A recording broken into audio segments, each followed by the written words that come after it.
Today, on Energy Contact, how do you know you're healthy? You might say, well, nothing hurts. But let's think about that. Is that all there is to health? Just the absence of pain, of pathology, the absence of abject misery? Can't we aspire to something a little better than that? Well, today we're going to see that good health flows in currents, like a stream or like electricity. So I hope you'll feel good about sticking around and getting into the flow of it all, because it's coming up right now on Energy Contact.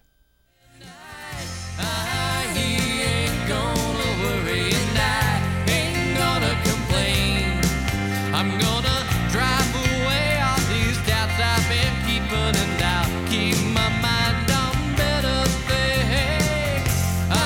He ain't gonna worry and I ain't gonna complain. I'm gonna drive away all these doubts I've been keeping and now keep my mind on better things. Just keep my mind on better things.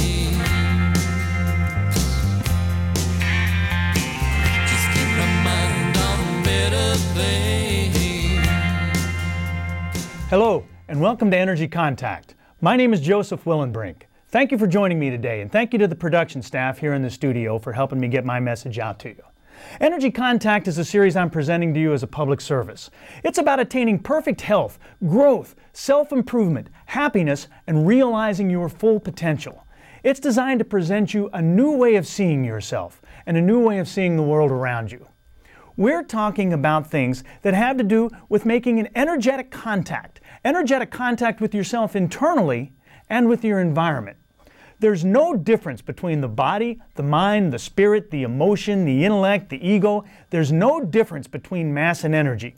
There's something about us that loves to pull these things apart, to dismantle them, to look at one thing in a vacuum without the other things around, put it under a microscope. But in fact, all that health and healing that we're talking about, it takes place when we do just the opposite. It takes place when we put these things together, when we make an energetic contact between the physical world and the unseen one. We're presenting on these programs a brand new paradigm that is thousands of years old. We're presenting extraordinary topics for ordinary people. And let's move right ahead with that. Let's bring up our first slide. Everyone, please know that I am not a doctor. I don't want to be. This show is in no way a medical advice show. It's not a medical anything show. I might call myself an energy healer or a chakra healer. Lots of people call themselves lots of things. It's important to know that state, federal, and local governments call me nothing at all. There's a lot of important information on your screen right now. We're going to leave that up for a second. Please read it thoroughly and completely. And when you've got it down, now would be a good time to go locate a pencil and paper. And here's why you want to do that. At the end of the show, we're going to roll some credits, and when those credits roll, there's going to be contact information for me. Now, I invite and encourage you to contact me. I'm kind of hoping maybe something I have to tell you will inspire you to want to contact me. And I'll be glad to hear from you. But in order to contact me, you're going to need that contact information. In order to get it, you're going to need a pencil and paper. There'll be plenty of time to write that stuff down at the end of the show if your pencil and paper's ready. All right, let's come back up here. Today's show is show number 46. And if you're tuning in for the first time today, well, thanks and welcome. These shows are sequential. They build, so there's some ramp-up time, some up-to-speed time, things you will have missed out on. However, I'm doing my very, very best to make sure that these shows have value on a standalone basis. So if you're tuning in for the first time today, you'll find this show very complete, I believe. However, if you are tuning in for the first time today, or one of your first times, well, I'll invite and encourage you to look for earlier shows. They'll be re-airing at later times. They'll either be re-airing right here on this channel, or at different days and times in the different areas where your friends live. If you look for them, I'll appreciate it. All right, and now it's the time where we bring on my co-host. We get the brains of the outfit on camera. Let's get Slim on here. There's Slim. This is my co-host Slim, and Slim is here for a reason. Since we're investigating what energy contacts in the physical self, we have to know a couple of things, don't we? we have to know something about energy. And this program is certainly a show about energy, but all that energy out there somewhere in some abstract place does us no good whatsoever, does it? We have to make that energy contact something. It has to touch something. Well, Slim is here to help us understand that thing, to in fact show us that thing that the energy contacts. Remember, a body without energy is a corpse. And a body without energy, well, body without energy is a corpse. And energy without a body might be a number of awesome things, but none of them are human. All right, let's move forward. Previously on Energy Contact, we have been discussing the things that you cannot see and how they build all the things that you can see. We've been talking about the physical built by the invisible, the real built by the unreal, something built by nothing. We've looked at the internal forces that animate us. They're invisible things, but they make us alive. They make us something other than that corpse we just mentioned. Breath, frequency, pulse, vibration, rhythm, wave, constant motion. And we've looked at the external forces that push us around and pull us around, things from the outside, the kisses and hugs, the bumps and bruises of life, all invisible. Here recently, we've looked at some other invisible forces, pleasure and pain. You can't see them, but they are the promotion and the resistance of flow. And we have seen that pain can be a tyrant. It rules us. Until we make our pain go away, we can't really think of anything else. We've seen how all this acts and reacts and interacts upon another invisible thing, the body intellect. That body intellect, that body information, all those things that we have always thought were brain things, all that memory, logic, intellect, intelligence, all that thing we thought was up here, it's in every cell of the body. That's the body intellect. And we build everything we are into it. The promotions of flow, the resistances to flow, and that body intellect then takes those things to build us. And one more invisible force we've talked about a little bit over the past few shows, that mysterious, mystical force that those old Indian mystics called Kundalini energy. All right, today we want to look more at those invisible forces, more at those energy currents, and we want to see what they do, specifically with respect to pain and sickness today, with respect to pleasure and health. We'll see that what makes us feel physically good or physically bad is a function of those unseen energy flows. And everything that flows has a current, like electricity or like a river. Health is the promotion of flow. Pain is the resistance to it. And 1,000,000 different people will experience pleasure and pain in 1,000,000 different ways. Not only that, but what's painful to some people is pleasant to another, and what's healthy to some people is unhealthy to another. And so we can conclude from that there must be degrees of life, therefore, that some of us are more alive than others. We want to look at that today. We also want to see today that there's such a thing as healthy pain. Healthy pain, really? So, is there a right way to feel? And if so, well, what is it? That's what our show is about today. The ability to flow with those energy currents, that's what results in pleasure. It's what results in health, growth, happiness, self-improvement, and realizing our full potential. And that's the place we want to be, isn't it? That's the thing that we want to make energy contact with. All right, but before we go on, we have reached the point in our show where we get to visualize, where we get to take our virtual field trip, our journey in our mind's eye. And today, we get to go to a tattoo parlor. So here we are, you and I in a tattoo parlor looking at people getting tattoos. Over there, we see a woman in a tank top and she's getting a tattoo on the back of her shoulder. And she is grimacing and she's crying and she's grabbing the chair. She's in all sorts of pain. She's doing her very best to just take it and not make a scene. Next to her, we see a fellow in a long sleeve shirt. And he's getting a tattoo on these very fragile, very sensitive bones on the back of his hand. That ought to hurt, but he doesn't seem hurt. He's kicked back. He's laying back. He's smiling, having a conversation with the tattoo artist. So we go up to this guy and we say, "Man, that has got to hurt, doesn't it?" And he said, "Oh, no. On the contrary, it feels kind of good." He said, "It feels so good," he says, in fact, "that I think I'm going to get another one like her. I'm going to get one on the back of my shoulder." And before we know it, he whips off his shirt to show us. And we see his whole body, his torso, his arms. He's covered with tattoos. He's a canvas of tattoos. Pierces too. And we stop to think for a second, and we think, maybe the reason he's got so many of these things is because he's sort of developed an attraction to the way it feels to get one. All right, hold that thought. If you ever get a little cut or a scratch, you don't need a doctor.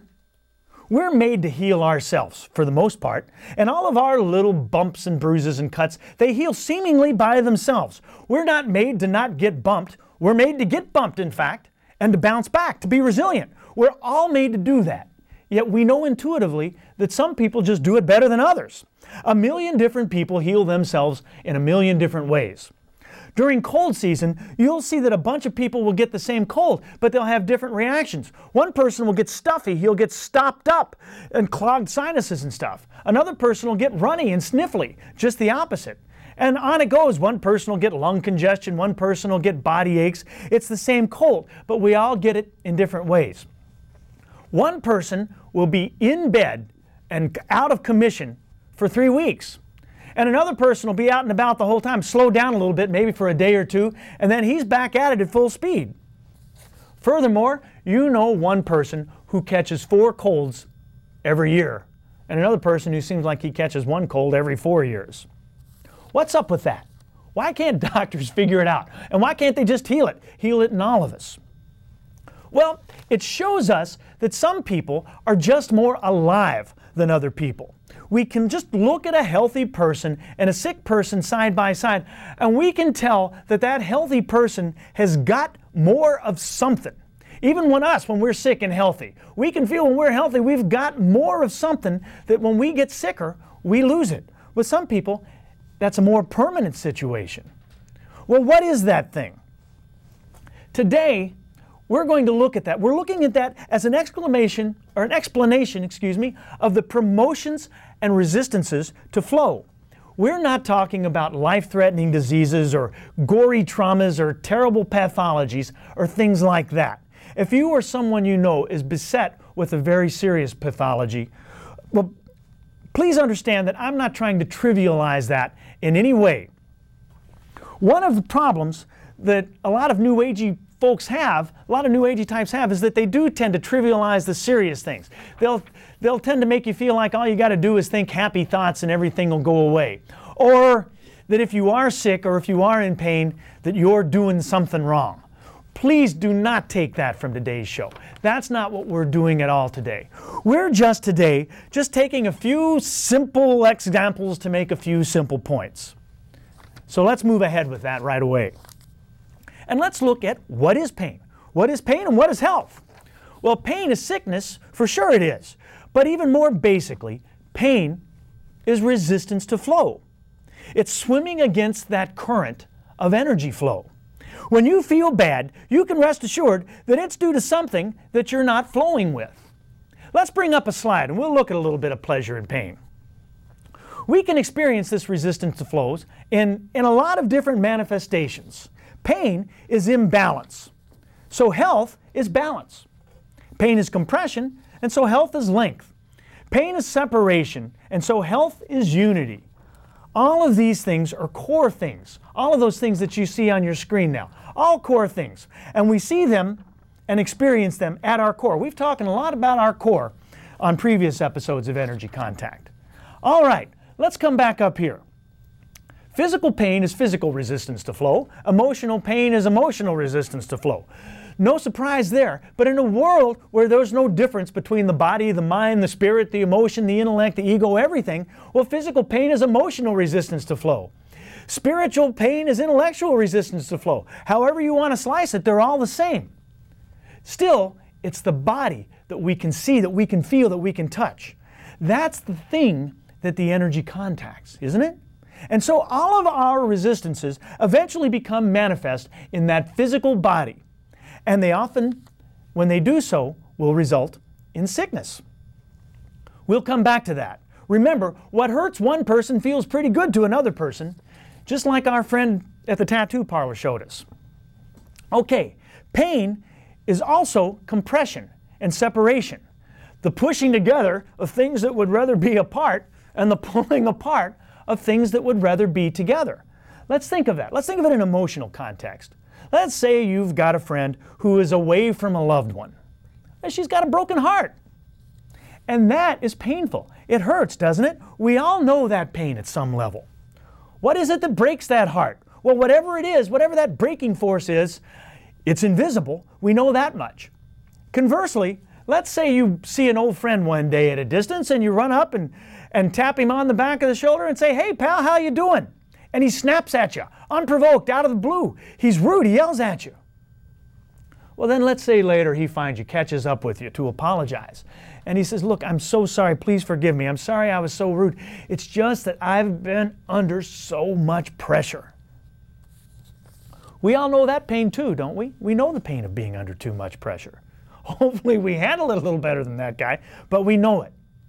That's separation and compression. But there are other things too. Compression is restriction. In our backs, we have compressed discs and bulging discs and pinched nerves and things like that. In the fronts, we've got cramps and spasms.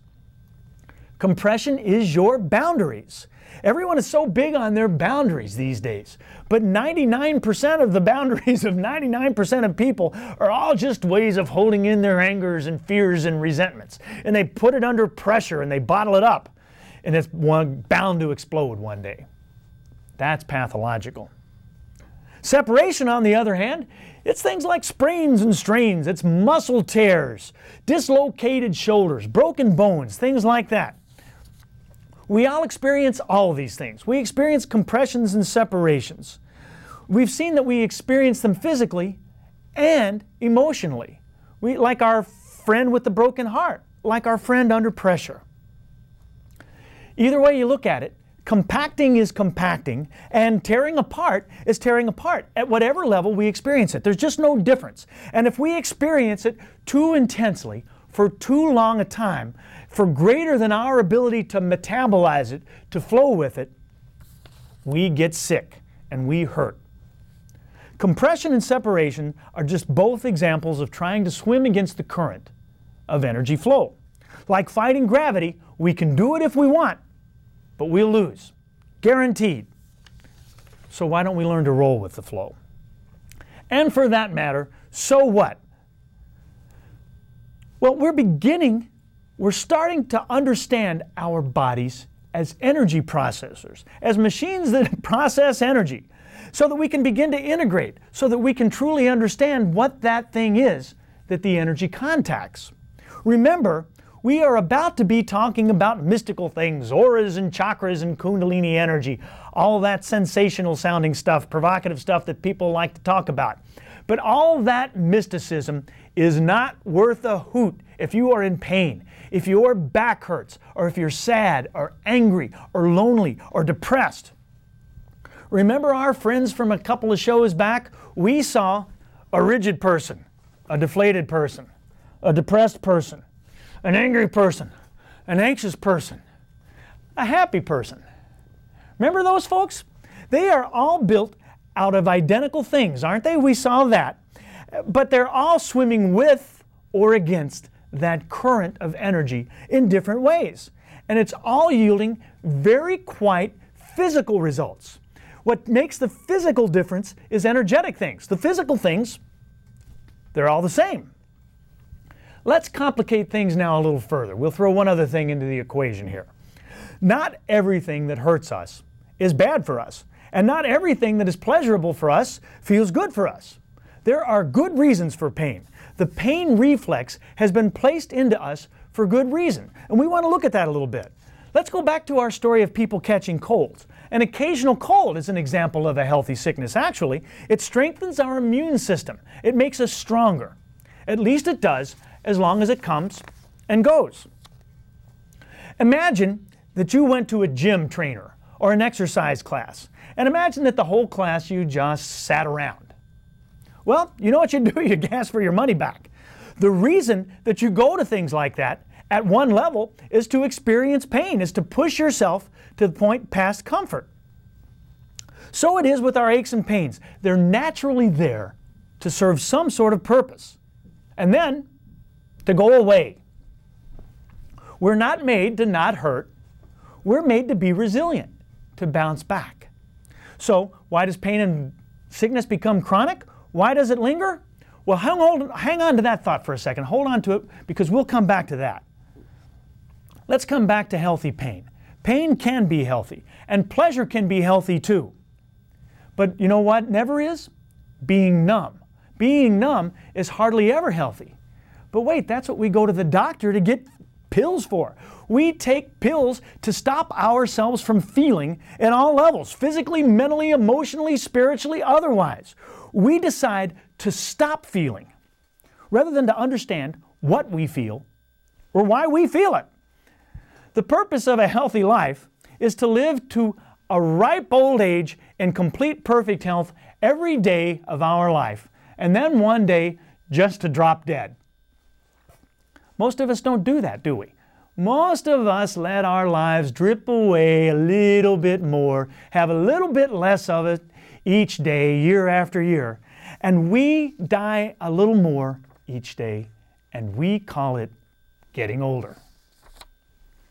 All right, let's bring up a slide. We're going to look here at a number of very good reasons to be sick, which for our purpose, sickness and pain are the same thing. Sickness builds up your immune system. It builds up antibodies. We saw that with our cold example. It's a system cleanse. A little sickness tells us to slow down, tells us to regroup, to take a break, to introspect, to go inside and take a look at ourselves for a change. It brings us awareness. It's a wake-up call. Sometimes it's an alarm. If you put your hand on a hot burner, pain lets you know you better move it before it burns up. It shows us symptoms to warn us of a deeper disease. Ultimately, the purpose of pain or a little sickness is to bring change and to get us to the point where we want to change. Healthy pains promote positive change. They are, in fact, a catalyst for change. All right, let's come back up here. In fact, there are good reasons not only for pain, but there are good reasons for everything that goes on inside us. Nothing was put there by accident. Even emotions like anger and depression, all those things, they all have their positive, healthy place. What makes them pathological is when we lose our balance with them and lose our vision of why they're there, what they're there for, and what we should do with them.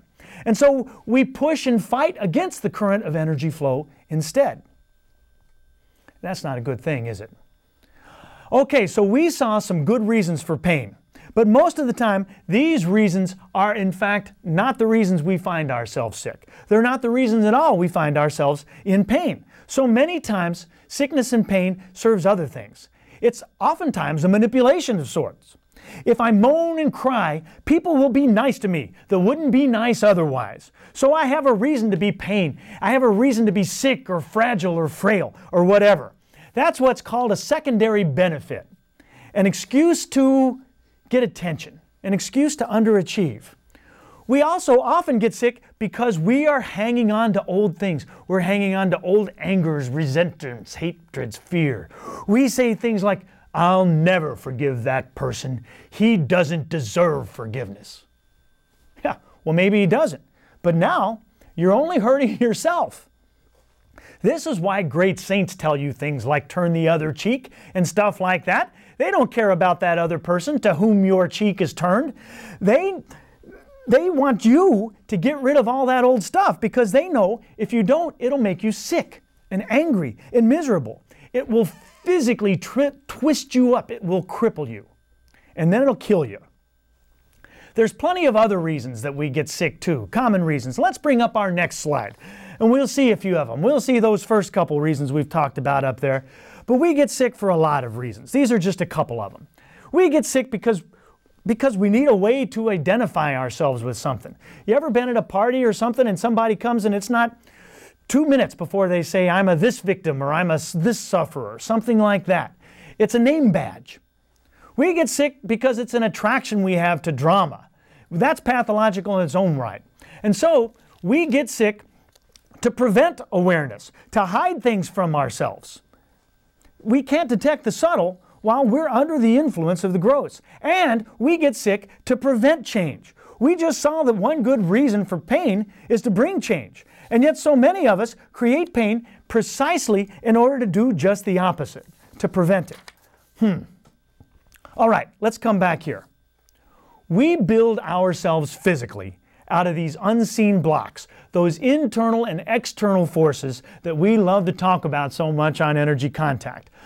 Not just the classic internal and external ones, but also love and goodness, anger and pride, all the things, they're all invisible, and they're all shaping us. They're shaping the physical us in very literal, very tangible ways. Let's bring up one more slide, and we'll see a few more old friends we haven't seen in a while. See these guys? How have goodness and badness and happiness and sadness built these folks?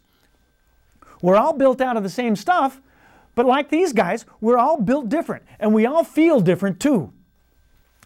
So that woman down there on the bottom left, you see her? Ask her how she's doing one day, and you know what she might say? She might say, well, I'm doing all right, I guess. And you think, you know what? No, you're not. You're not all right. You're not suffering. Look at these people. But more importantly, when this show's over, look at yourself. All right, let's come back up here. So you can look at happy people and see that they have more of something that people, that like that woman there in that slide, that she didn't have. More life. They're living more and living better. Yet so many of us choose not to live fully. And so there you have it. One of the bottom line reasons that we find ourselves in pain is because we look for it. We want it. We attract it. Like our friend at the tattoo parlor. We seek it out. If we go to a doctor and have a complaint and he says, oh, you're fine, just rest for a couple of days, you'll be fine. Well, a lot of people will get angry about that. They'll say, doctor, don't give me that Pollyanna pep talk. I want a pill. And you know what? There's this huge behemoth pharmaceutical industry that is more than glad to oblige us, that's more than glad to comply. But it's like quicksand. Once you step in, you might not be able to step back out. And you wake up one day and you realize that you might be breathing and you might be eating and eliminating, but you're not living, that you're not as alive as you used to be. What is it that's missing? What's lost? Whatever it is, it's an invisible thing. And all the doctors in the world won't find it. And all the surgeons in the world won't be able to transplant it back into you. What it is that prevents feeling, that prevents healing, is fear. At some level, it's fear. Fear dominates almost every aspect of an average person's life, and it dominates almost every decision. And we'll look at that more next time.